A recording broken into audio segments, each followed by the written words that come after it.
Today, fellow explorers, we're spending 8 days in England, London, Bath, the Cotswolds. We're going to show you some of the best things to see, do, and eat in these towns. Oh, of course, the best place to stay because we stayed in some really amazing hotels. Now, over the course of this video, we'll be taking planes, trains, and automobiles, starting in London to see some of London's classics, some of the newest attractions, and a Peppa Pig afternoon tea double-decker bus tour, one of our daughter's favorite things she did on this trip. And of course, we're going to meet the classic Paddington there too. After that, we're going to head over to the historic Roman city of Bath, home to the only natural hot springs in England, where we're going to spend 3 days exploring this city that many people regard as the most beautiful in England. After that, we're going to check out some of the Roman baths, the classic Georgian architecture, and the historic church known as the Bath Abbey. And yes, we're going to eat their most famous food here, the Bath Bun. We're going to compare it to the equally famous Sally Lunn bun. We'll put them head to head and let you know which one was our favorite bun. Finally, we'll pick up a rental car and head on the road to Paulton's Park, one of England's best theme parks, home to Peppa Pig World. And then we're going to wrap up the trip by spending a couple days in the English countryside known as the Cotswolds, where we'll see quaint villages, wool churches, and plenty of sheep. Princess, are you ready to go? Let's go! All right, let's go. All right, so let's get started with day one in London. We flew into London Heathrow Airport, where we then took the Heathrow Express train to get into London, which was super convenient because the hotel we were staying at, the Hilton Paddington Station Hotel, was right at Paddington Station. About a 2-minute walk from getting off the train got us inside the hotel. We didn't even have to go outside to get into the hotel. It has a direct entrance from the train station, which is super neat. We booked this hotel because it has bigger family-sized rooms, so we could put all of our luggage in the strollers and all the things we were traveling with. All right, so after getting situated in the hotel, we then took a taxi to the Battersea power plant, not because we're really into power generation, but because this is a new shopping, dining, residential area in London. We've done all the major touristy things before, like visit the Tower Bridge, visit the Tower of London, visit Westminster Abbey, so we were looking to do some things on this trip that we hadn't done before, and certainly things that are new are things we hadn't done before. And this is a really cool place. This old power station has been turned into a really awesome destination. They spent tons of money on this place. In addition to great shops and restaurants, they also have this thing called Lift 109 that you can take, you gotta pay for it, but you can take an elevator up to the top of one of the old smokestacks and get some what looks to be amazing views of London. We did not do this because the lines were quite incredible. What we did do, on the other hand, was we got egg tarts from this really good egg tart place, and then we found a place to eat them outside. They have these like lawn chairs outside on the grass, and boy, on a sunny day, let me tell you, many Londoners were really enjoying these chairs. What was hilarious was once we got up from the chairs, somebody was asking us how we hired the chairs, like if we had to pay for them and how much we paid for them and who we paid for them, which of course we're like, well, the chairs here are just free, we just sat down in them. But apparently in many places of London, turns out if you want to sit in a chair like that outside, you have to pay somebody. News to us. Overall, we really just enjoyed walking around this new development. We also enjoyed seeing the unique stores that are here. In particular, there was one that specialized in it was like a ping pong pub where you could get some drinks and rent a ping pong table. I've never seen anything like that before. All right, 4 p.m. We're down for an early dinner for 2 reasons. One, we're really jet lagged at this point. And 2, we wanted to eat at our favorite Indian restaurant anywhere in the world, Dishoom, here in London. And we can only get a reservation at 4:15. What do we like from this place? The dal, the biryani, and their version of a butter chicken, or they call it the ruby chicken. But what we really love at this place is the chai. The tea here, truly delicious. So now you might be thinking to yourself at this point, Chris, really the first meal you're going to have in the UK is Indian food and not fish and chips or bangers and mash or something more classically British? And the answer is no. You know why? Because this is so much better. We love this place so much. We actually made this reservation a couple weeks ahead of time. We actually weren't sure which one we were going to eat at because they have a few locations in London. We made our first reservation for the Covent Garden one a month ahead of time before we found out that this one was new and opened here at the Battersea Power Place. Why can't I think Power Place?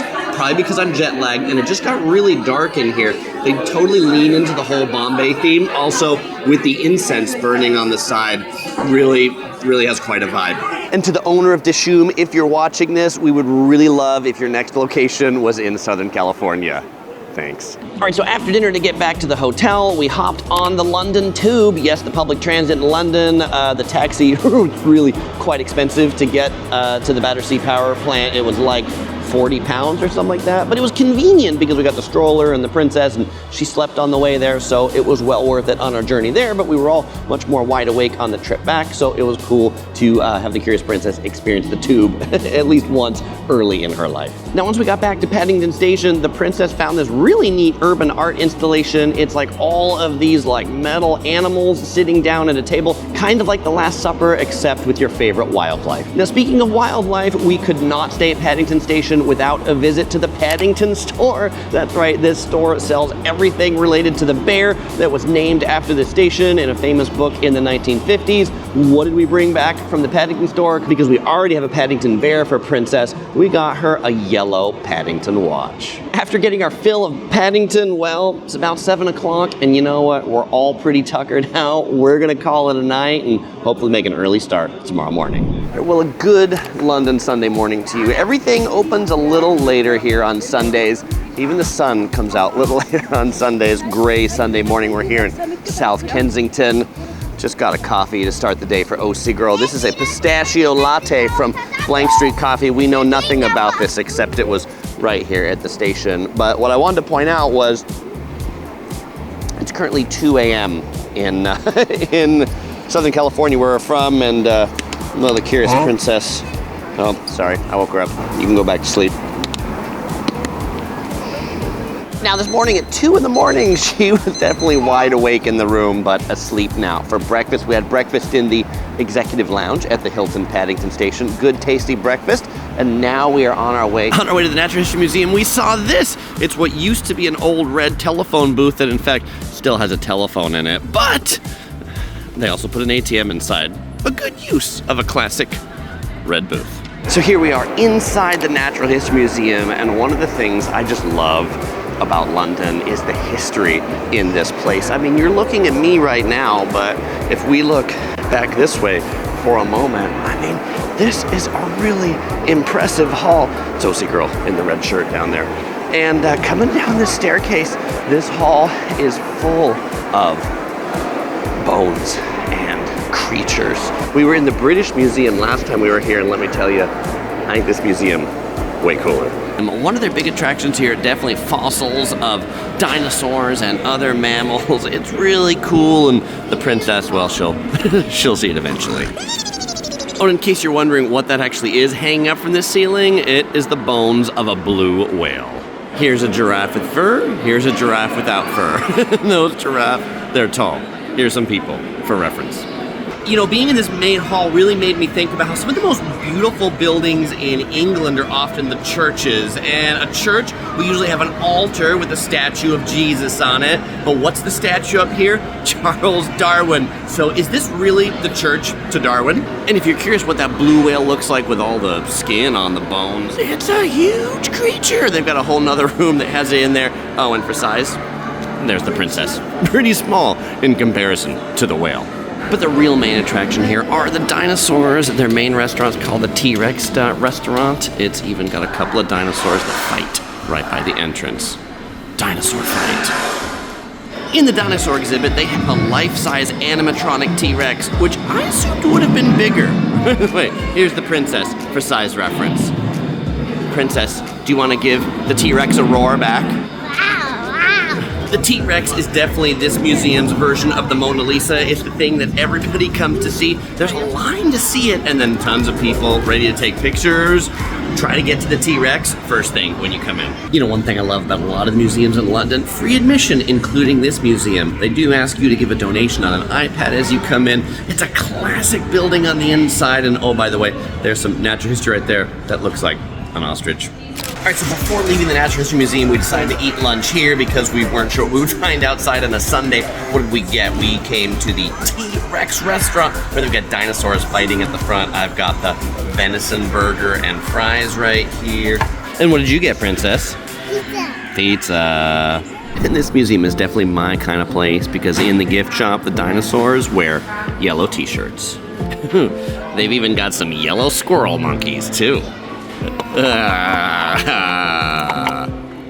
So what did we buy at the gift shop? We bought London Topher from the Natural History Museum and a dinosaur lolly. Ooh. All right, so I'm not going to show you too much more of this museum, but just know it is really amazing, and the princess did in fact wake up. She really enjoyed it. If you have kids and you're coming to London, you should definitely check this place out in person because museums are best experienced in person than over video. All right, let's go on to our next attraction in London. So after finishing up at the Natural History Museum, we took a taxi to Covent Garden. When we got out of the taxi, we went to pay while we were still in the taxi, and I gave him this 20-pound note. And he said, sorry, we can't take this 20-pound note anymore. I'm like, what's wrong with this 20-pound note? He says, made of paper. And they only take ones made of plastic. Apparently I can exchange it at the bank, but if you have paper pounds, you gotta do something with it before you can spend it. Why did we come to Covent Garden? To stop at this French tea place. What's it called? Mariage Freres, I'm gonna say. Somebody who speaks French could pronounce that much better. But we love the tea from this place, even though we can't pronounce it. Another one of our stops every time we visit London. What did we pick up today? We picked up the Montagne d'Or. Why? Well, because we really like the Marco Polo tea, which is another flavor. You can smell them all here. This is a sweet, fruity black tea. The princess approves as well, and I think she... Did you steal my money? Did you steal my money? We have a money thief right here. Actually, a couple of these scams I was the target of. Actually, some of my stuff was stolen, my video camera and things like that. And so if you're watching this and you're like, Chris, this video's kind of shaky, the audio's not as good, well, that's because my main camera was actually stolen 2 days ago. All right, but hey, even if you don't like tea, come and check out the shop. It's really neat looking inside. Oh, and OC girl behind the camera said, Chris, you forgot to mention the most important thing, that we love this tea so much. It was our party favor at our wedding. So everybody who came to our wedding got some of this to go home. By the way, this episode is not sponsored by this tea place, but it could be. And I totally learned how to pronounce it. We also just enjoy browsing the shop in the Covent Garden Market. This is kind of like London's high-end flea market, I'm gonna call it. Like, there's all these little like art vendors out here in the Apple Market. There's more high-end tea shops along the side, and you'll often find street performers that are out here. Today there was a ventriloquist. But the South Hall has become an Instagram sensation. Why? Well, because of these clouds that they've hung from the sky. Oh, and if you're hungry feeling like a burger, there's a Shake Shack right off in the distance. And this really does have to be the coolest location of Shake Shack because you can dine under the clouds. So the other reason we came to Covent Garden was to get on this bus. This isn't any bus. This is the Peppa Pig afternoon tea bus, where they've replaced the seats with tables, and we've got an afternoon tea spread up here. We've got Peppa Pig cartoons that are playing right here on the side of the table, and in addition to our assortment of savory treats down here on the bottom, and our desserts up here on the top, we get to get some drinks from the drink menu. I think I'm gonna get Earl Grey, and OC girl with the camera, she's gonna get the chai tea. By the way, they show us on the map where we were going, which is gone now, but this is, I've never had an experience like this at all before. They've got the bus nicely decorated, and if you wonder if they have a restroom, yes, they have a restroom downstairs just for the kiddos, and they've also made like cup holders in the tables so that the drinks don't slide away. Princess, what do you think about Peppa Pig afternoon tea so far?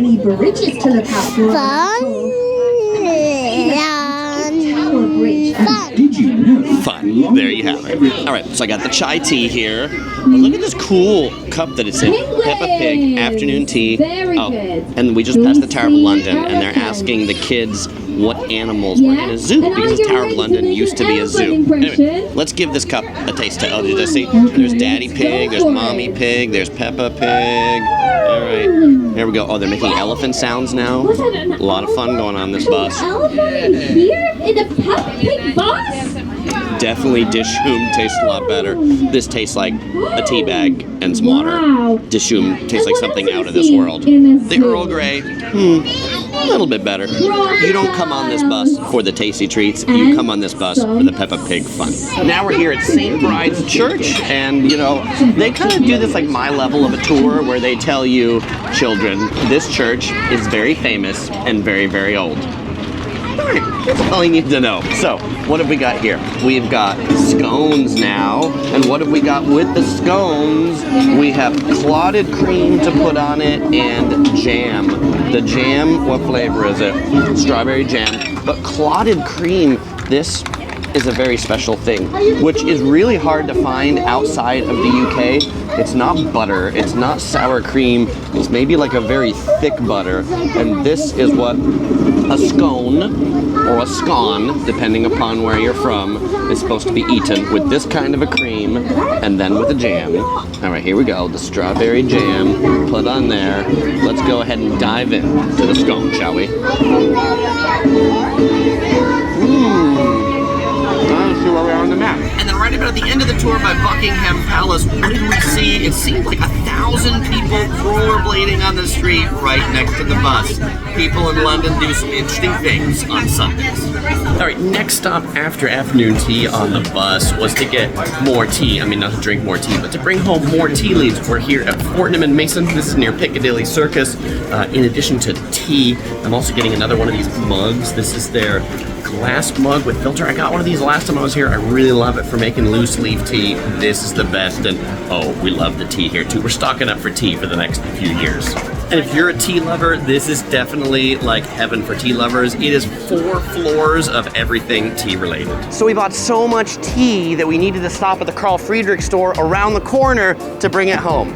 Actually, no, we didn't. It's not because we bought so much tea. It's because we came here with a Rimowa suitcase and a Carl Friedrik suitcase. Not this one, but the Rimowa, one of the wheels broke for the second time in like a month. And so I'm done with it. I love Carl Friedrik. We came here to the London store and we picked up their new check-in right here in beige color because OC Girl loves this color. Princess, you love it too, don't you? Yeah, that's right. Oh, and with a lot of things that we go to here, there's gonna be a separate video as a tour of this store too. It's actually a really neat store, so you can check out that video if you wanna see more of it. Check out their cases while you're here. It's right next to Piccadilly Circus. By the way, we love live vlogging on the streets, places like this, because you know it's absolutely real. All right, you ready for dinner? All right, we're gonna go get some dinner. All right, so we brought that big luggage back to the hotel, and now we're at dinner where right next to the hotel at a place called Vapiano's. This chain we're quite familiar with, and we loved them when they were in the US in Washington, DC. This is a German-owned Italian restaurant that makes really delicious fresh pizzas and fresh-made pastas. You sit down at the table, you order from a QR code, they cook it all up really fresh, deliciously back there, open kitchen. What's really funny is the princesses here is in the shape of a bunny. Look at that. So after dinner, back at Paddington Station, before we get to our hotel, we had to meet Mr. Paddington Bear himself. This statue marks the spot where in the book all about Paddington in 1950s where the family encountered the bear. And what it says right here on this tag is, please look after this bear. Thank you very much. Where do you find that Paddington? Just on the side of platform 1. All right, well it's pretty late, 8 p.m. We're jet lagged, so we're gonna call it a night, go to bed, and we'll see you tomorrow. Good Monday morning to you. Had another great breakfast at the Hilton, and now we are out just about 10 a.m. on Oxford Street. This is London's main shopping street. You can see we're having a classic London rainy day today here. It's kind of this just like annoying drizzle that started last night and has been going all through this morning, but we'd be cheated if we came to the UK and didn't get this sort of weather. This is very typical weather here. Now, this is the main shopping street in London. Shops open at 10 a.m., so in about 2 minutes, it's 9:58. We're gonna head over to Selfridges, which is a big department store here, and check out some stuffed animals. Here just at opening time, we see them opening it up with an old school key.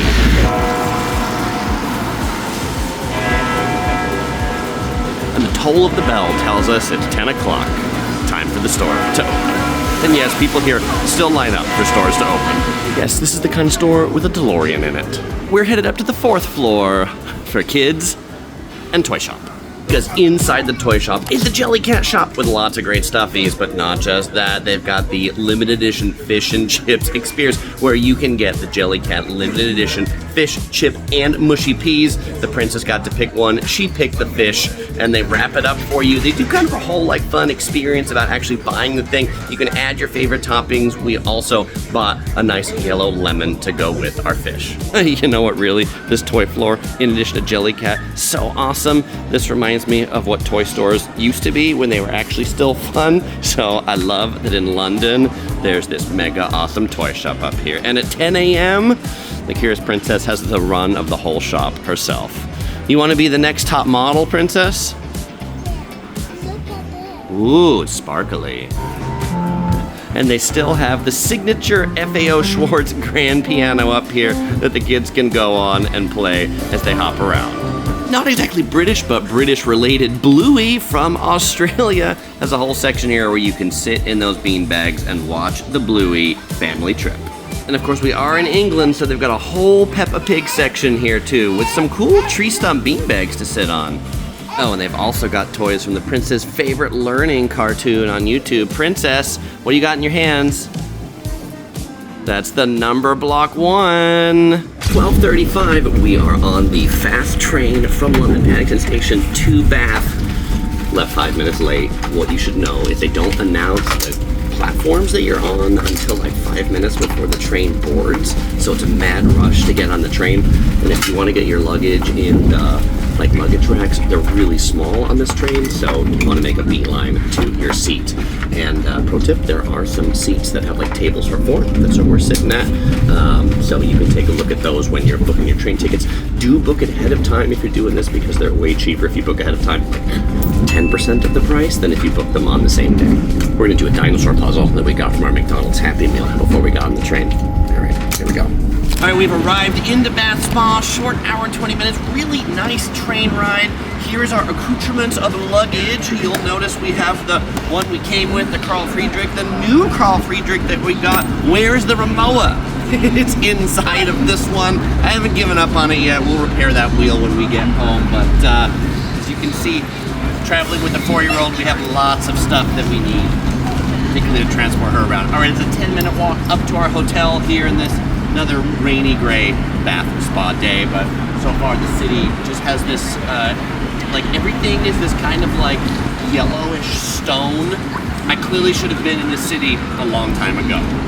They know the color I like. If you're looking for luggage storage, you'll find it right across the street from the train station, where at the Bath Barber Company, not a joke, they store luggage £5 a bag. All right, so after a 10-minute walk with our luggage over some significant cobblestones, I was getting ready to give up until we got here to the hotel, the Abbey Bath Hotel, a tribute portfolio hotel where we checked in. Our room was ready, which we're in, which was great, but I was getting ready to give up a second time on the way here because it was like over the river and through the woods, taking our luggage up and downstairs. This room has no elevator to get to this room. This room only has stairs, but let me tell you, it was worth it to get here. This is the 2-bedroom suite for 300 Great British pounds a night. It is the largest room she's ever stayed in, and certainly the largest bathroom. I want to show you around. This is the first bedroom, and we're just gonna do this in a quick tour of this. There will be a full detailed review coming up later, so if you want to check out all the nooks and crannies and breakfast and all that stuff, it's there. This is the second bedroom,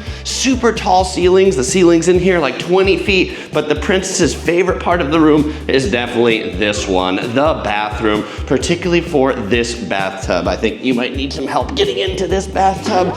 OC girl holding the camera, she said she's always wanted to know what it felt like to take a bath in a bathtub like this. I mean, everything is just very grand in here. Like even the toilet has this old school flusher up here. That's the tank for the toilet. And you flush this toilet.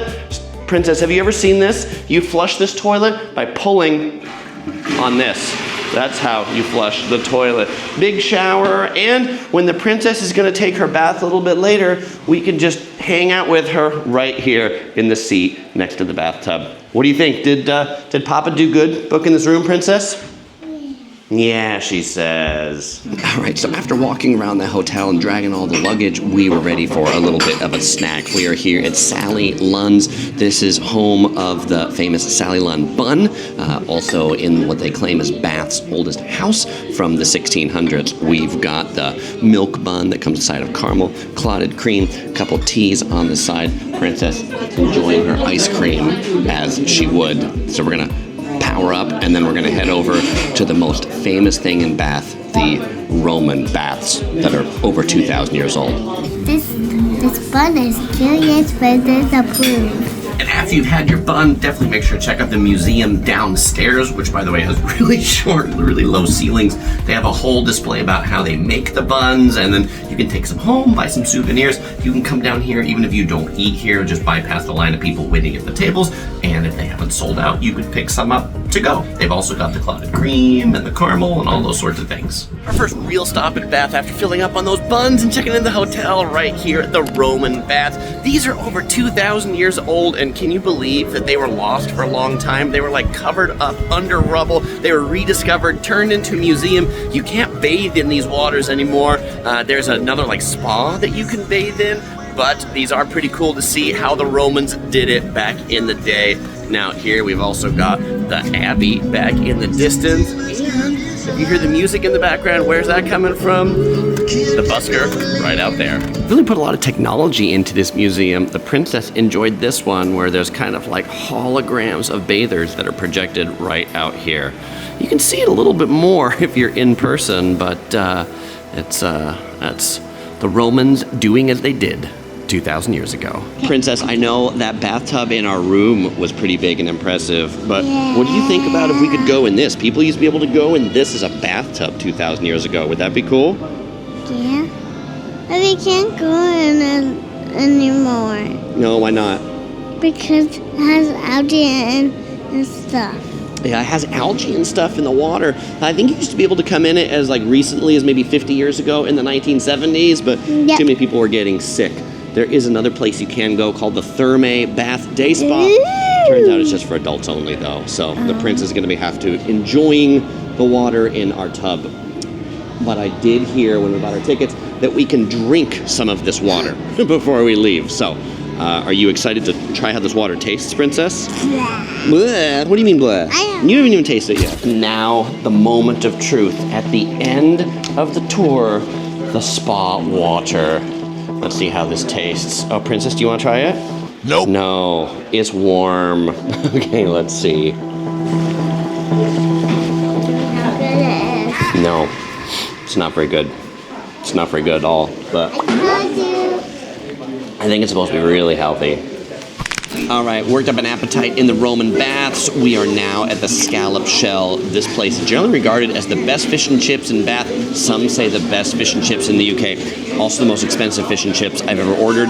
23 Great British pounds for this setup right here. But they have lots of different types of fish you can get. I've got the hake.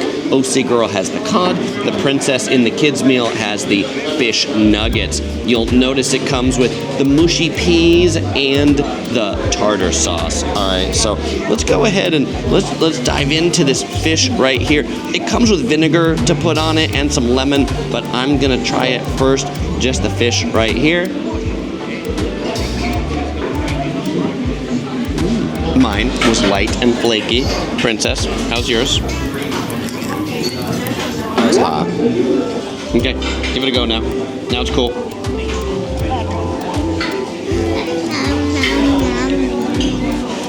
Nom nom nom, she says. All right, let's go into the mushy peas right here. This mushy peas, if you've never had them, they're basically like peas, like mashed potatoes. They're mashed peas. That's what they are, mushy peas. British delicacy. You said that on the shell plate. Well, the tartar sauce is in the shell. You know what? And I feel like mushy peas have a bad rap. They're actually pretty pleasant. OC Girl's giving me a face. She doesn't think they're pleasant. I think they're pleasant. I get them. Oh, what do I have to drink here? Since this is our first quintessentially British meal, I have a quintessentially British ginger beer. This is puts hair on your chest when you drink this. What's the difference between this and ginger ale? Much, much stronger ginger flavor, but I enjoy it particularly with fish and chips. All right, well, we are back in the hotel. We're playing with our Jellycat fish and chips we got in London. And what time is it, Princess? Is it bath time? Yeah. Bath time. All right. We'll see you in the morning. Good morning from Bath. Today we have our first real full English breakfast. And you know what makes this a full English breakfast? We've got some eggs, sunny side up. We've got some mushrooms. We've got some hash browns. We've got some bacon. We've got some sausage. We've got the beans in the middle. But most importantly, we have the black pudding. It is not a full English breakfast unless it has black pudding, because yes, that is made from either pig or sheep's blood. Truly, to be delicious and makes me feel very English this morning. I did wake up in English. So after that delicious breakfast, we went on a walking tour of Bath. There are free walking tours that meet weekdays in front of the Roman baths at like 10:30 and 2:30. 2-hour tour through the city. It was a tradition started by the mayor of Bath decades ago and has been continued on by volunteers. It was really awesome and informative. Great way to see a lot of the city in 2 hours. After that, we're ready for lunch. What do we get for lunch? We got this place called TJ Hugs because it was right where the tour ended, which also turns out to be right in front of our hotel, in front of the Bath Parade grounds. They specialize in kind of these meat rice bowls, either beef chili or chicken. I got the beef chili right here with a few different sauces on it, garlic mayo, sweet chili, some salad in there. And you know what? You can never go wrong when there's a long line, and this place has long lines. 10 pounds for the rice bowl plus a drink. All right, after lunch, we ventured back out into the city, particularly to check out the Bath Abbey, a really big church that is right next to the Roman baths. People have been worshiping on this site for the past 1,200 years. You do have to pay admission to come in here if you're not coming in here to worship, but what was really neat was they gave our daughter, and she was free because she's under 5, they gave her a little Explorer backpack. So inside the pack, there's a few items, including a magnifying glass and some instructions. The instructions say, "Welcome to Bath Abbey. I'm Abby the Lion, and I'll be your friendly guide." His name's not Abigail. His name is Abby because he's not though. He's a boy. Oh, that makes sense. See? I see. You see that? Oh, I do. Very good. Thank you. We enjoyed the beauty and the stained glass in this place, and, well, she enjoyed the scavenger hunt. And apparently, you can also do a tour up to the tower for £15. Probably have to save that when the princess has a little bit stronger legs and she's not riding on Papa's back. Or when they install an elevator. And then below the main part of the Abbey, they had a museum to learn all about it, but also to dress up as various church figures over the years. The princess decided to dress up as a pilgrim. I think she wanted the staff and the superhero cape. The princess said I should dress up too. I picked the monk outfit so that I can look a little bit like from Star Wars. What do you think? Do you think they had the yellow shirt underneath and the hoka shoes? I don't know, but it's my monk look. Oh, and there's also a really cool exhibit here about how now the Abbey, to heat itself, instead of using gas or something like that, actually uses the water from the Roman baths as it comes out in that drain that we saw to heat the floors underneath. Pretty cool. Oh my God, there's something. What'd you get me? I'm a magnet. A magnet. Because in every city we go to, we always get a magnet. And so, thank you for holding the microphone for me. What is this magnet of, Princess? A battle. A night. Oh, a night at Bath. Thank you very much, Princess. Gosh, it's been about 3 hours since we've had lunch, and so we are famished. So we said we need to come for a snack. What snack do we need to have? Well, OC Girl said we couldn't leave y'all hanging without trying the other bun here in Bath, and there was a lovely place to sit right out here. Take a look out here at this lovely scene, this lovely day. Nice tree in this courtyard, really kind of a idyllic setting, but they've also got like indoor seating upstairs, but it was kind of small and stuffy, so we decided to sit outside. What is the difference between the Ceylon bun and the Bath bun? If you come and take a look at this one much smaller. We had half buns at Ceylon bun. This one is much denser. This one is served cold. The Ceylon bun is served warm. This one has raisins and sugar on it. The princess, what do you want? You want to get some sugar pieces? Okay, here, get a piece of sugar. Of course. All right, take another piece. But Papa needs to talk to our fellow explorers about how this tastes. I'll give you more sugar in just a moment, okay? She's got a chocolate cake that she's very satisfied with. Are you satisfied with that chocolate cake? Yeah, that's pretty good. Okay, so we got one luxury bun and one regular bun. The luxury bun comes with the clotted cream and it comes with some strawberry jam. So let's go ahead and put that on there. And I'll give this a taste and I'll let you know which one we like better. Sally Lunn bun. I like the warmness. I like the flakiness. This one is a fine, cold piece of bread bun. But the seating outside is nicer. Oh, but the biggest difference between the Bath Bun and the Sally Lunn Bun, this is maybe the one for sweet tooths, the Bath Bun here. Why? Well, because inside the Bath Bun is a sugar cube inside of it. Oh, OC Girl got to hers and she was like, did you get to your sugar cube? And I was like, oh no, I just apparently ate through the bun. But she is a bit more of a detective, and so this is from OC Girl's Bath Bun with the sugar cube that you can see right there. All right, so after those Bath Buns, we're walking through Old Town Bath, through the pedestrian area. This street right here is called Cheap Street. I wonder, why is it called Cheap Street? Is it because that's where the cheap housing, or is it because that you're gonna find the cheap items, like everything's on sale? I think it's funny, Cheap Street. Also, in relation to differences between the US and the UK, I always find the term high street to be interesting. In the USA, we call it a main street, the main shopping street in town, but in the UK, that's always the high street. So as we were strolling the shopping street, we came by this place called Canoop's. And boy, this is a chocolate lover's heaven, because this place has 20 different types of hot chocolate. And you basically pick what percent of chocolate you want, from 28% white to 100% dark. The princess and I, we got the 34% with whipped cream, and OC Girl, she got the one that has a mocha shot in it, so she's got like coffee in hers. Now, they asked if I wanted a marshmallow, and I said yes, to which they then charged me £1.30 for this block of marshmallow. It better be good. Princess, how is that marshmallow? Good. How is that for me to eat? Actually, pretty good marshmallow. I mean, it tastes a lot better than your Jet Puff ones. Should we put it in the hot chocolate, Princess? Yeah. There we go. And shall we? All right, let's see how this hot chocolate tastes. It's a really good hot chocolate. It was also 5 pounds, 6 pounds with the marshmallow for this hot chocolate, but The princess was just saying this is the best hot chocolate she's ever had. What I really like about it, it's actually drinking temperature. Like so many hot drink stores, Starbucks in particular, you get a drink and it is like 8,000 degrees, you can't drink it and you gotta wait. But not this hot chocolate, it's the perfect temperature to gulp down right away. It's now 6 o'clock here on Tuesday, October 1st. I say that because people always want to know when we are here. So we are here October 2024. Always takes a little while to edit these videos, but what I want to show you is that all the shops are closed. 6 o'clock, everything closes up pretty much.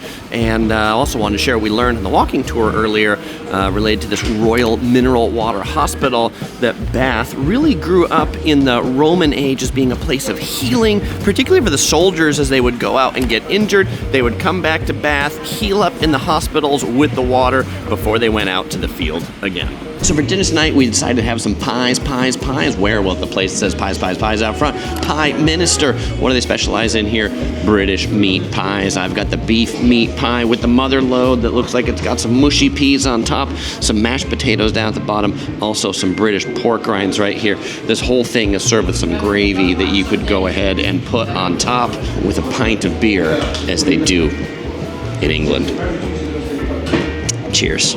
I don't like the gravy. No, she doesn't like the gravy. By the way, the princess has the kids' meal, which comes with juice, like sausage and mash, or little hot dogs and mash, and some ice cream later. I think she'll like that.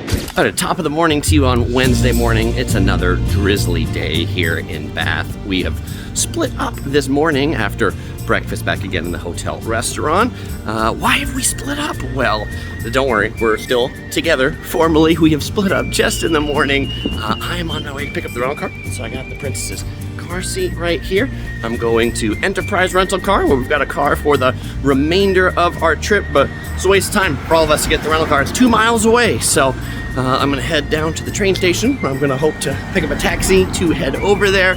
The Curious Princess and OC Girl, they are headed up to the Royal Crescent via all the fine shops on the high streets of Bath. I don't know, maybe they'll pick up Papa a present or something like that on their way, and we'll rejoin a little later after I get the rental car. I've officially made it to the taxi rank at the Bath Spa train station. The only problem is no taxis. I hope one comes soon. The good news is I only waited about 5 minutes for this lovely red taxi right here. After about a 10-minute drive here at Enterprise Rent-A-Car to pick up the car. All right, and here we go, all set up in the Ford Cougar, 327 pounds for 5 days. Pretty good price for an SUV. We rented it here out of Bath because it was like half the price renting it here than if we would have got it out of London Heathrow or out of central London. So that's a pro tip if you're renting a car in the UK. If you get it outside in the country, you can often get a pretty good deal. All right, after a short 10-minute drive in the Cougar, I am here at Royal Victoria Park. Park the car on the side here in the park. There is 1 hour of free parking here, but you do have to scan the QR code to go ahead and get that. And the Curious Princess is in the playground, is what I understand. So, you know, she always enjoys some playground time. We always look for the best one in any city that we go to, and this is the one that I found was the best one. So let's see how she's getting on. All right, pretty good playground right here. I see OC Girl in the red, and I see the Curious Princess climbing up that spider's nest right in there. And as soon as the princess saw her papa, she's ready to reunited, and it feels so good. How's the playground, Princess? Good. Good.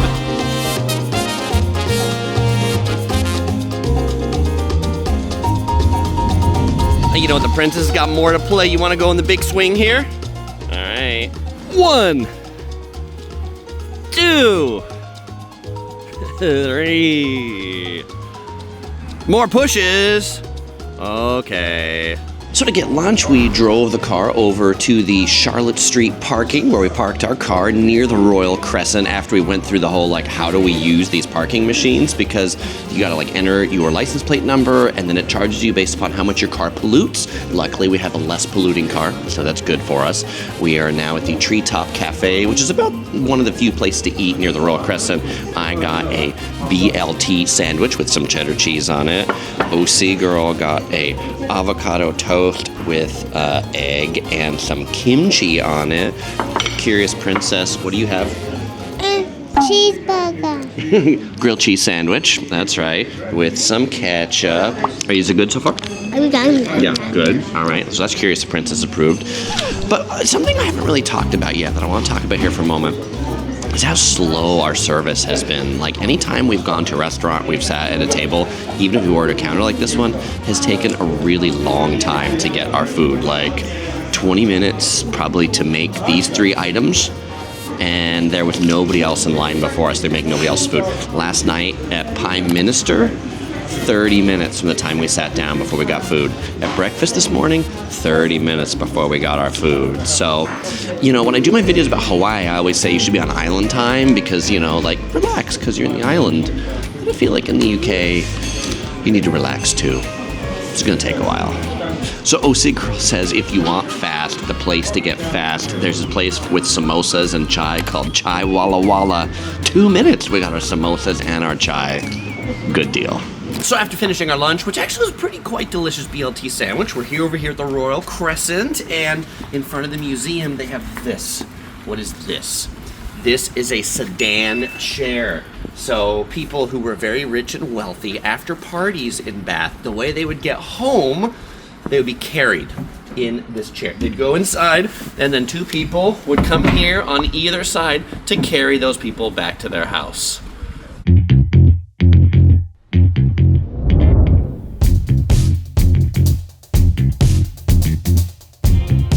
So in the house, we saw how they lived back in the day when they didn't have Google Maps or Google Earth, and they had to look at this thing called a globe. At least they decided the Earth was round at this point in time, though.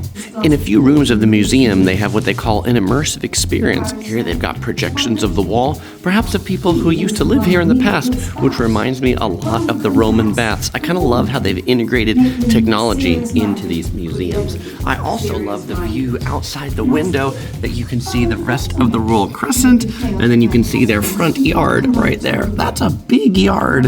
Interesting to think that's a common yard for everybody, and then the public yard over there in the back for us common folk. Definitely one of the coolest rooms is the kitchen and the scullery down on the ground floor, where they've got a whole setup of a 1700 era's kitchen that of course would have been staffed by servants, not the people that actually owned the house, of course. It looked like they were baking some Bath Buns over here. It's got the sugar and the raisins on it.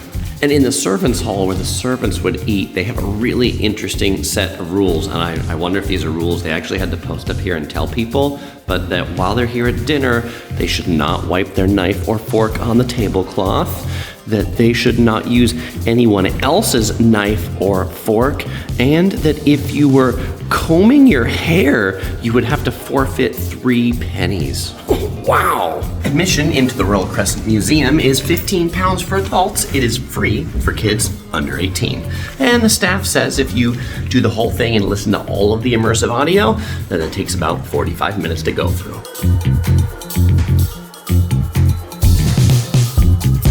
Now we are walking along what they call the gravel walk. Do you see the gravel back behind me? Yes, that's what it's named for. It's paved too, and this connects these fancy houses at the Crescent to the old town, but there's a garden you can go into up here of one of these fancy houses to see what a Georgian garden looked like. And you'll literally find it right here. It just looks like a hole in the wall of one of these backyards. Georgian garden, open 9 a.m. to 5 p.m., just closed on Christmas and the day after Christmas. Now, of course, when we were here in the cold months of October, not much was in bloom, but I would imagine if you come in spring, there'd be a lot more flowers here.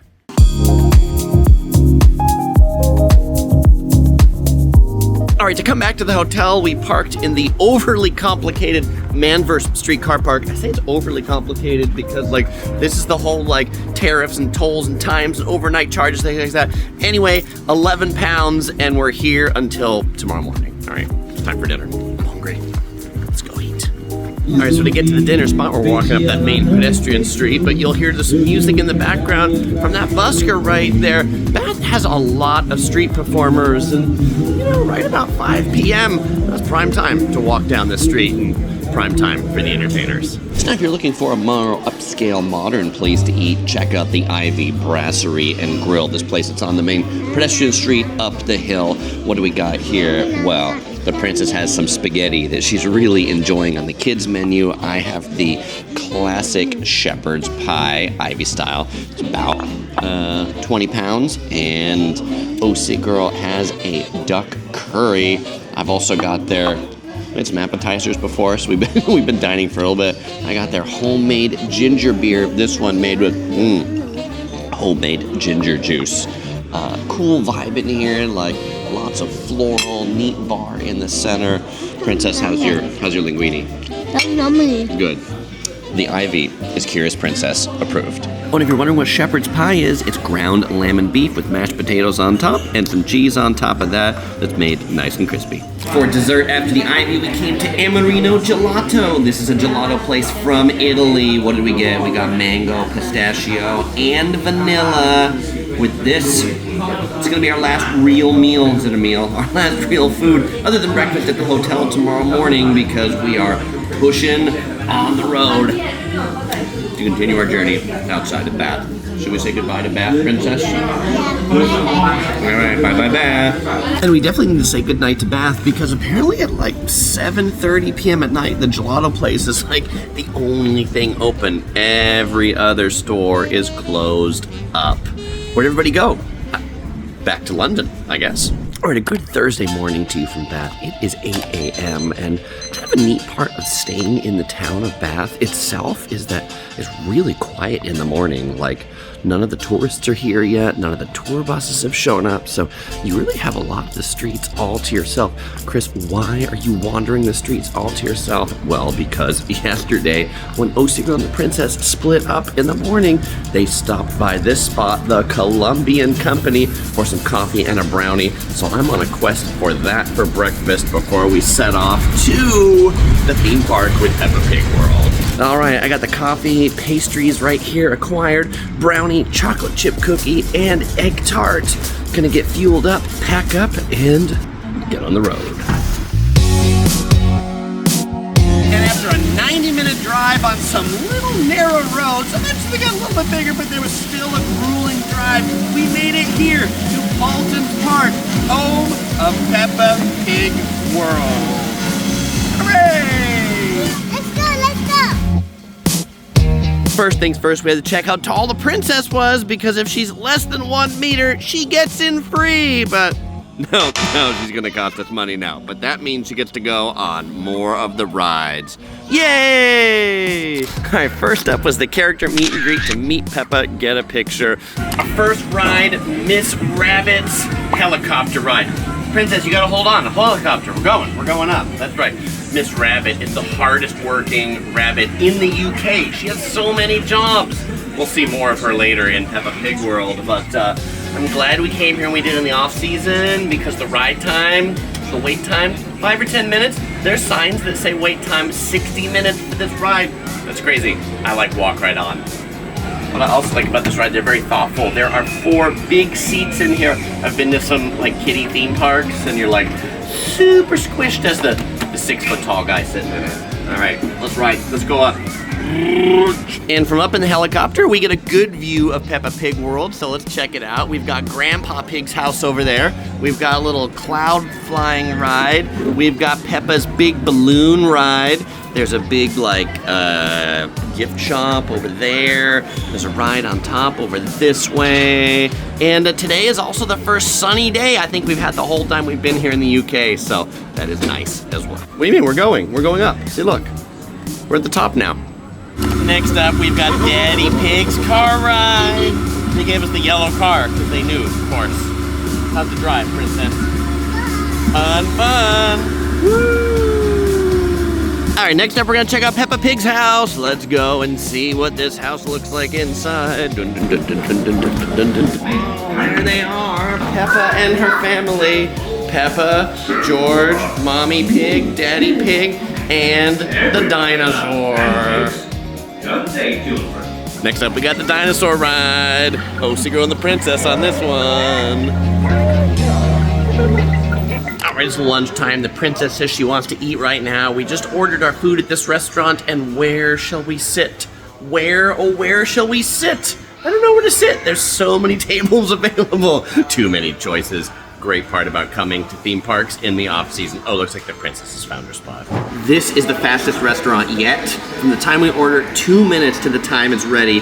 Butter chicken for Oseagull and I. I told you the Indian food is like the national dish of the UK, right?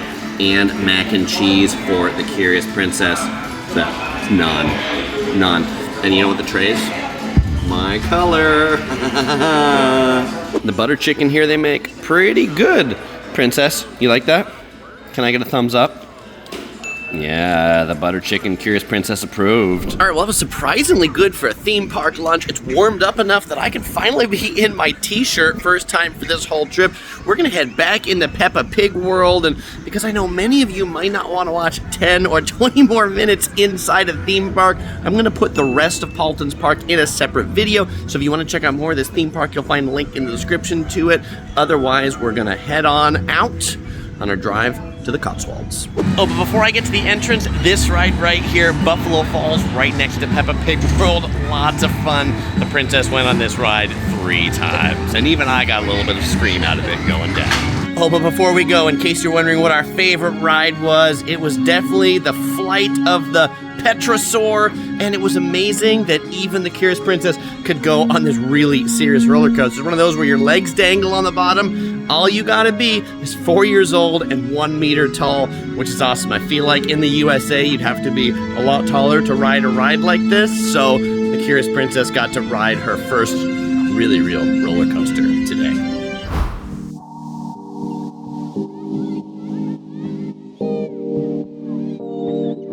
So from Paulton's Park to our hotel, 4 on the Stowe, is about a 2-hour drive. We stopped halfway through on the drive at a McDonald's, and we decided to get some unique items, because we always like to have some of the unique items at McDonald's at countries that we're going to. I have the Philly cheese stack. This is a Philly cheeseburger, which, what's that got inside? Like some Philly cheese sauce and some grilled onions is what it appears. In the Happy Meal, apples come with grapes. That's interesting.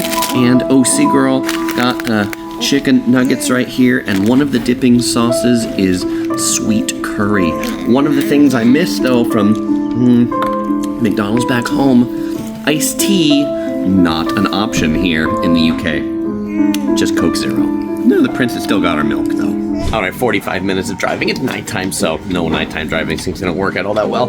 Before we got to our hotel, we wanted to stop to a proper supermarket because there aren't really in London or city center of Bath. We came here for this, water, to Sainsbury's. And what did we end up with? A shopping cart full of desserts and prosciutto and donuts and cookies and tea. Yeah, there we go. All right, now that our 2-hour journey is complete, we have checked into number 4 at Stowe. We're really in the middle of the English countryside now because it was just lots of trees and dark on the way here. We booked the cottage, so we have a full kitchen. The refrigerator back here doesn't even look like a fridge, does it? But yes, there's a full fridge right here in this cabinet. We've got all of our stuff from the grocery store. Princess, we don't need to refrigerate you at this point in time. We've got a toaster, we've got a stove, we've got plates, we've got coffee, we've got a table. We can do our laundry. There's a washing machine that's over there in the corner. All right, and big living room over here, big table. But Princess, you said you wanted to show me a surprise. What's the surprise?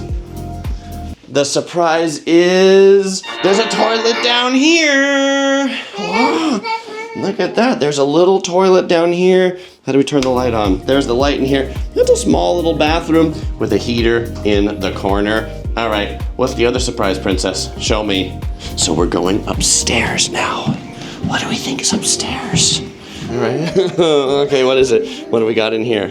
What do we got in here? It's a... Ooh, it's the pink bedroom. This must be the girls' bedroom. Is this the girls' bedroom? Yeah, but today I'm staying with Mom and tomorrow. Oh, okay. And there's a... Oh, did you check out the bathroom? Pop on in, take a look at that bathroom. Big walk-in shower, toilet, sink. Interesting sloped ceiling because of the sloped cottage.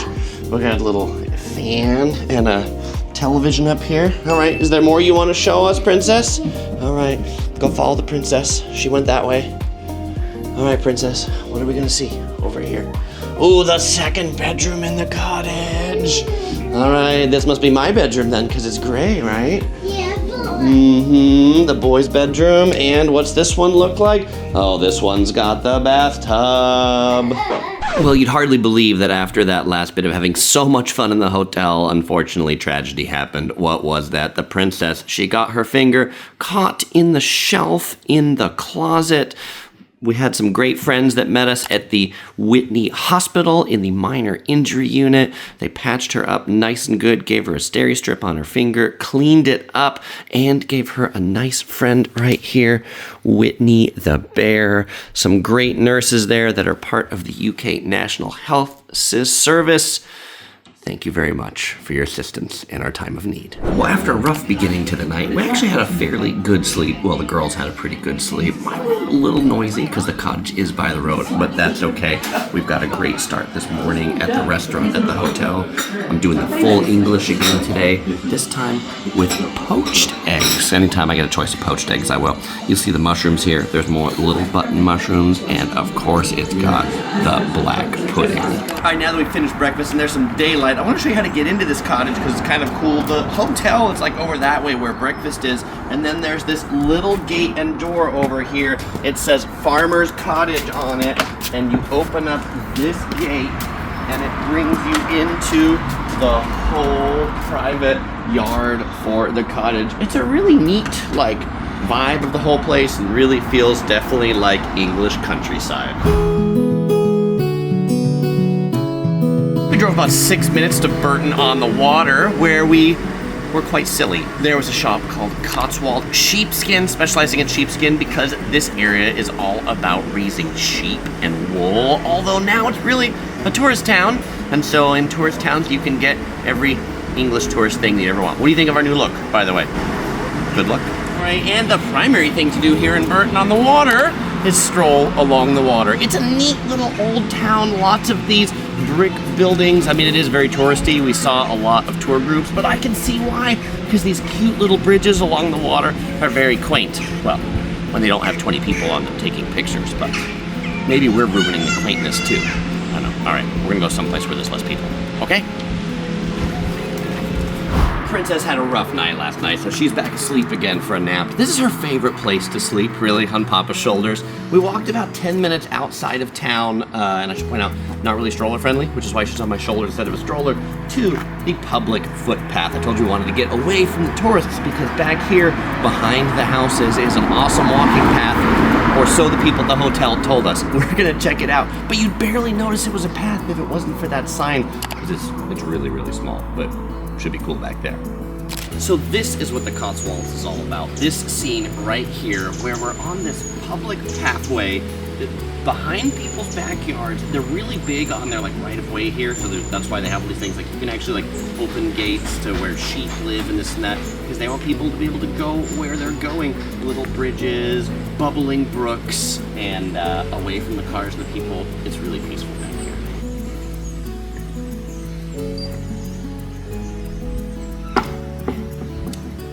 So that's a great example of one of those gates. Keeps the wildlife in. This one automatically closes on itself, but if you find one that doesn't, the property owners would kindly like you to close it so their sheeps don't run away. Do expect not just some sheep and the wildlife, but little doggies that are running around. We saw a couple go by, and apparently the right footwear to wear here, the gentleman back in the distance, galoshes, because the footpaths can be wet and muddy with all of the rain here in England. So this particular path that lets out at the intersection of Windrush Way and Bow Lane, and then it just starts between a couple houses over on that side. There are literally hundreds of miles of these sorts of paths. Actually, there's one that's like over 100 miles long called the Cotswolds Way, but if you're staying here, just ask at your hotel for where one nearby you is, because this is how the locals get around. Well, and then this is how the princesses get around. They don't need a sedan chair. You remember those sedan chairs that we saw? She doesn't need a sedan chair. She's got a sedan, Papa. And just looking at the entrance to that footpath from a distance, it's right there. You would never know that that's where you're supposed to go, but yes, that's the entrance to the public path. The princess is now awoken from her nap, so I got my shoulders back. But what I've been noticing here is that like nearly every house has a name on it. This one is called the Courtyard Cottage. That one over there is called the Rose Cottage. This one over here is called the Sherburne House. So apparently to live in the Cotswolds, you need to give your house a name. If we lived here, the name of our house would be the United Kingdom of Yellow Productions. What do you think? Yeah. All right, so we've been here for 90 minutes, which meant I had to go repark the car because the parking we got was only 90-minute parking, and I came back to find the princess with this. Princess, who got you this? Mama. No, what is it? Ice cream. You know, I thought it was lunchtime, but apparently it's ice cream time. Is that right? Never too early for ice cream time?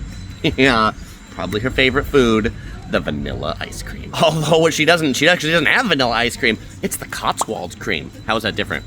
It's very, very delicious. The Cotswold cream is very, very delicious from the Box Bush, this place. All right, so for our after gelato lunch, we came to the Dial House, which was just right next door. This place has a really neat outdoor seating area. It's kind of like modern gastropub fusion food, so classic British things, but also with some other inspirations. I've got a classic burger right here. I need to redeem the burger from yesterday from McDonald's. This one has a really thick beef, really thick bacon on it and the fries. OC Girl has the basically like Peking duck, almost interesting. And I am drinking vodka. No, I'm not drinking vodka. They actually put the water in here. I am drinking some ginger beer yet again.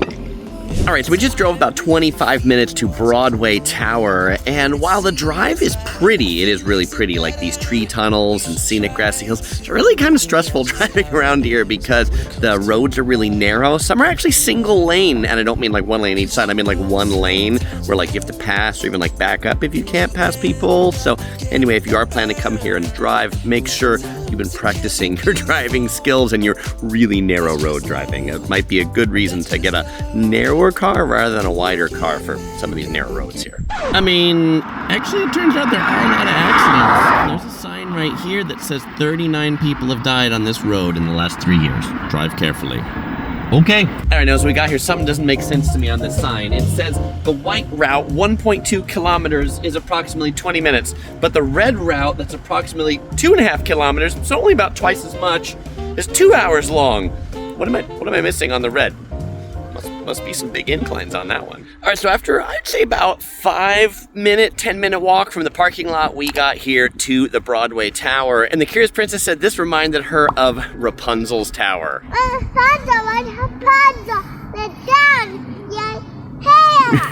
You can pay admission to go into the tower if you want to see the view up on top, but there's also great views just to see from around it, which is what we're doing. And there's also a tour of a nuclear bunker that you can take underneath as well for an extra special price on the weekends. Oh, and no sheeps here, but you know what? There are lots and lots of deer. And these deer are really quite noisy. Every few minutes they make a sound, a little bit like a cow. I didn't know deers did that. All right, we decided to walk a bit of that path that we saw on the map earlier, and wouldn't you know it, to get to it, you need to go through a gate. Oh, you coming too? Oh, of course you're coming too. All right, come on. By the way, this is a perfect example of those gates. This way, you walk on the path of the privately owned Broadway Tower estate with a gate. Over this way, there's another gate that takes you on the National Trust of the Clump Farm. Private land, but public right-of-way. Love it. Now, it's funny that we saw deer really before we saw sheep, but we saw the sheep right after the deer. Not on the same side of the fence. The sheep are over on this side of the fence. Ba ba ba, ba ba black sheep. Well, I guess they're white sheep, so hello, Baba white sheep. Boy, and all of that walking, all 20 minutes of it, has got us famished, so we stopped in for a spot of tea. They have a couple of nice cafes here. What did we get? We get some tea, we got like a brownie thing, and ever since we went to Canoop's, the princess has been on this like hot chocolate like binge, so we had to get hot chocolate here today. 12 pounds total, but really awesome seating down here. There are two cafes. There's one at the main parking lot, and then there's one down here that they call the Tower Barn. I like this one because we've got the whole place to ourselves. Yeah. All right, after that quick pick-me-up, we are back on the path to head back up to where we parked our car. On to the next attraction. Bup, bup, she says. Abba, abba, abba. Marching, marching, na-na-na-na-na. All right, after a 10-minute drive, we made it to Chipping Camden, where we got some great street parking about 4:30 in the afternoon, so good news, lots of great parking here. This is a historic market town famous for selling what in the market? Sheep, you guessed it, right back there, the old market hall. Today, there's an arts and crafts and gift thing going on. They're just packing up right now. What's really neat about this town, this continued like gold, orange kind of stone. It has this neat market square in it where we're standing, which kind of gives it like an open feel in the middle. There's like a church from 1897, a UK flag. Pretty cool. So you definitely know it's a historic town by the height of the doors. Take a look at this door right here. I mean, certainly it's a totem we can't get in, but even me, this is only for the land of the hobbits, or when people were actually shorter, hundreds of years ago. Oh, and apparently the houses here, they have names too. This house's name is Seymour. Nice to meet you, Seymour. All right, Princess, what time is it? 5 o'clock. 5 o'clock, and you know what that means? That means all the stores in Chipping Camden are closed. So we're trying to figure out what to do before dinner time, because most of the restaurants don't open until 6. Oh, Sigro Googled this church here, the St. James Church, to see what time they close. And do you know what time they close? Princess, do you know what time the church closes? They don't. They're open 24 hours. That's amazing. And it's an amazing church too. Another beautiful old English church, stained glass organs, and yes, the bells that still toll on the hour.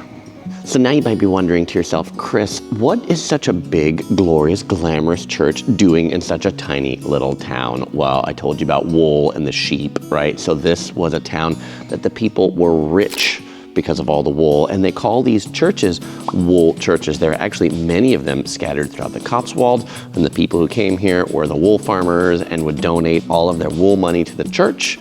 And so whether this is a church to Jesus or whether this is a church to sheep, that's for you to decide, but it was definitely the wool money that built these. And after thinking, Chris, you must be full of sheep. That story can't possibly be true. Well, even in the entrance to this church, they have a whole banner here about sheep. Yes, they were built on wool.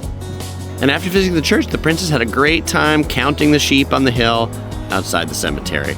Princess, how many sheep did you count? Are you tired yet? You ready to go to sleep? So as the princess was counting sheep over there, we couldn't help but notice somebody actually walking in where the sheep was. And so we came to check it out and found the sign over there that says public footpath. And lo and behold, there is a little gate right here that you can open. And you can come in and you can be in the field with the sheep. I have never been in a field with this many sheep before. Let's go, says the princess, and meet some sheep, shall we? What should we call this one? Should we call this one Seymour? No, that was the name of the house. Should we call this one Susan? No. Flower horns is what she says we should call the sheep. Again, this is another one of those experiences for a city slicker like me that are just really neat to stand and walk across a field of sheep. Now, if you do come into the pass where the sheeps are, do beware of sheep poop, because where there are sheep, there is also poop. So for dinner, we're in our first real British pub now. This place called the Baker's Arms. It's just like a mile outside of the market town. We were just in. When I was looking at it, I liked that it had a parking lot and that it was a newly remodeled pub. Old historic British pub, but just remodeled in August of 2024. So old and modern come together here. We made a reservation, and so they had a sign with our name for the table. That's cool. I don't know why they thought we were four. Maybe it was a table for four. The princess has a lovely ham and cheese sandwich right here from the kids' menu. I have their duck special, which looks very fancy. Back on my point about modern pubs, you wouldn't see this in a typical British pub. And OC Girl has the fish and chips with the mushy peas and the fries. This looks like the piece that we got from Jellycat in London, doesn't it? I think so. And of course, OC Girl's got a beer, and well, yours truly is driving, so I got a Pepsi. And at top of the Saturday morning to you, back from the cottage, I'm happy to report no trips to the hospital last night. We're just getting ready to head out this Saturday. It's sunny once again. The Curious Princess helping to plan the trip a little bit. She's thumbing through our Rick Steves guidebook while watching Peppa Pig. Yes, we still do get paper guidebooks, and Rick Steves is one of our favorites. All right, so after a 30-minute drive on some white-knuckle one-lane country roads that were beautiful but took some interesting passing maneuvers, we have arrived in Bibbery. I have a 4-year-old daughter. I was thinking about bibs, so that's where that came from, but it's pronounced Bibery. What's in Bibbery? The most photographed spot in the Cotswolds, but to park, there's very little parking here, so we parked at the Trout Farm car park. I kid you not, there is a trout farm here. That's what we paid for our parking, and now we're gonna find this row of beautiful houses. And this sign tells us it's 220 yards down this path from the trout farm. And here we are, Arlington Row, the most photographed spot in the Cotswolds. And these houses are actually people's homes, so if you're coming out here, try not to peek in their windows because they actually live there. And would you appreciate somebody sticking a camera in your window? Yeah, but people do that here. But you're not going to be one of those tourists, are you? Of course you won't, because you're watching a Yellow Productions video. You're not one of them. Oh, there's one more thing to do in Bibbery. Since I mentioned the Trout Farm car park is the place to park, you could totally visit the trout farm if you're into fish. All right, after another 30-minute drive through some beautiful scenery and one-lane roads, we have arrived in the slaughters, Lower Slaughter in particular. We are here to look for lunch. This is a very charming town with some big, stately mansions. I think there's 2 restaurants in town, so we're gonna look at one, and then we're gonna look at 2, decide what we want to eat. Princess, anything in particular you want to eat? La, la, la, la. Oh, okay, we'll look for some la la la la. All right, option number 1 is the Slaughter's Country Inn. They serve comfort food. Now, the comfort food, I think, refers to their classic pub food in the main hotel inn. They've also got this thing called the Field Kitchen, this little pizza cookery that's out in a field. Well, actually, I thought it was pizza because it has like a pizza oven, but it turns out they're stone-baked flat breads where you can get chickpea, barbecue pork, feta, or Cotswold brie. Interesting. Or some toasted bagels.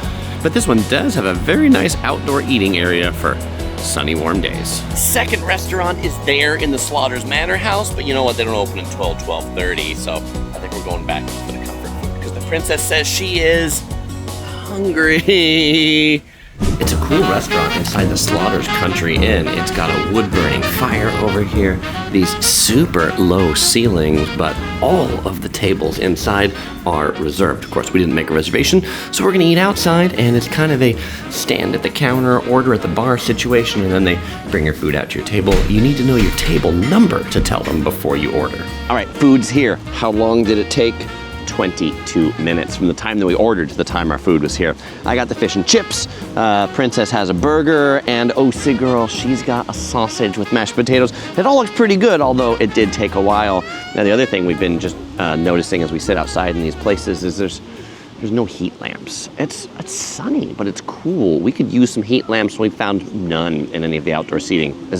Do they ever come out here? Or like, how cold does it have to be before people need to get some outdoor heating? The fireplace inside did look pretty nice though. I'd love to see one of those outside. But this is probably the most iconic part of Lower Slaughter, the old mill that runs right through the steam here with the wheel that's still turning over there on the left. Oh, and there's technically a third place to eat here in Lower Slaughter, a coffee cart in front of the old mill. So where there's a Lower Slaughter, there's also an Upper Slaughter. It's about 20 minutes away by footpath, so we're on our way there. The princess is on her way to Dreamland because it is nap time, but it's a nice path that runs right along the water feature just past the old mill. I'll see you in the Upper Slaughter. And after 20 minutes on the walk, the princess is awake. We are now in Upper Slaughter. Pops out, if you were taking this from Upper Slaughter, you just find this little sign that says Warden's Way, public footpath. And if you're taking it from the other side, it's kind of around the corner from the old mill in Lower Slaughter. And in the town of Upper Slaughter, there's basically 2 attractions. There's a hotel/restaurant right back there, which had a sign out front of this that said fully booked today. So I'm glad we ate in Lower Slaughter. And then there's also a big wool church up on the hill. The most high-tech thing in Upper Slaughter is the phone booth that's been replaced by a defibrillator. Well, the booth hasn't been replaced, but the phone is, because who uses a payphone nowadays anyway? So if somebody needs some heart help, right in there, you can use that. And before heading back on the footpath to Lower Slaughter, the princess found the nice bench here right by the river, totally living the Cotswolds life. And after about a quick 10-minute drive, we got over here to the town of Stowe, where the church bells are ringing. I'm guessing celebrating a wedding. A lot more parking here in Stowe than where we were. A lot busier, a lot more commercial, a lot more shops. We're gonna find an afternoon pick-me-up. And for our afternoon pick-me-up, we came into Hufkins. This place is a Cotswolds institution. They have a number of locations across the region. We're at the one in Stowe. And for about £7, we got the afternoon cream tea, which is a scone, clotted cream, jam, the house tea. Princess here, what has she got? Her hot chocolate. What I like about this place, you order at the counter, and within 2 minutes, this was at our table. Score. So after our cream tea, we're doing a walk of the town as we usually do. Just about 5 p.m., so the stores are closing, but we saw this butcher shop right here that said you could pop on in and visit the butchers just like you used to remember and take home a taste of the Cotswolds. I guess this is where the sheep go to die. Now, Stowe is definitely the biggest of all the villages we've been to on the Cotswolds, and clearly the most multicultural, too. You can tell because it's the first Chinese restaurant that we've seen in this whole region. And just so you can see the hours, many places like this, actually, they don't open for lunch, they just open for dinner, 5 to 10, closed on Tuesdays. And you know this is definitely a Chinese restaurant in the UK because in the side section they sell chips. That's fries for my American friends. All right, now that it's 5 o'clock and everything's closed, where are we? In the church. Yes, and Stow-on-the-Wold has a great wool church too. This one has some beautiful stained glass on it, and this one has these neat wood pews. What I thought's really interesting is they've got these like fancy cushions for people to kneel on when they pray. That would be good for my niece. And as the church bells toll 5:30, this church closes too. Everything in the Cotswolds closes early, but as these doors close, then they make that famous scene that inspired J.R.R. Tolkien for the doors to Durin in Fellowship of the Rings. Look familiar? Now that all the stores are closed, all we can do is some window shopping, but I couldn't help but notice that it must rain so much here that they actually sell raincoats for dogs. This is an actual item that they sell at the Trespass store. I like it that it's in yellow though.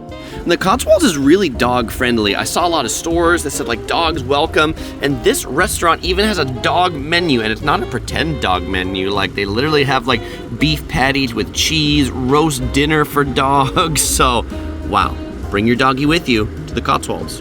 Or if dessert is more your dog's fancy, this shop has dog ice cream. All right, and for our final dinner in England, we are at the Stag at Stow. This is kind of like, it's a hotel plus a restaurant. Most of the restaurants in this part of the world in England are also hotels. We got chicken, we got ravioli. The princess has the steak. We're looking forward to chowing down. But I think with this note, this is gonna wind down this video. Princess, did you have a good time in England? Yeah. Yeah, she had a good time in England. We're getting a little tired at the end of the day, at the end of the trip. But if you enjoyed this video and you want to check out more of our adventures on this trip, I'll put links up on the screen to all of the videos of all of the places that we've been to as soon as they're done. You'll also find links to the description below. Bath, the hotel reviews, London, and more. As usual, we won't say goodbye because we'll see you In the next video.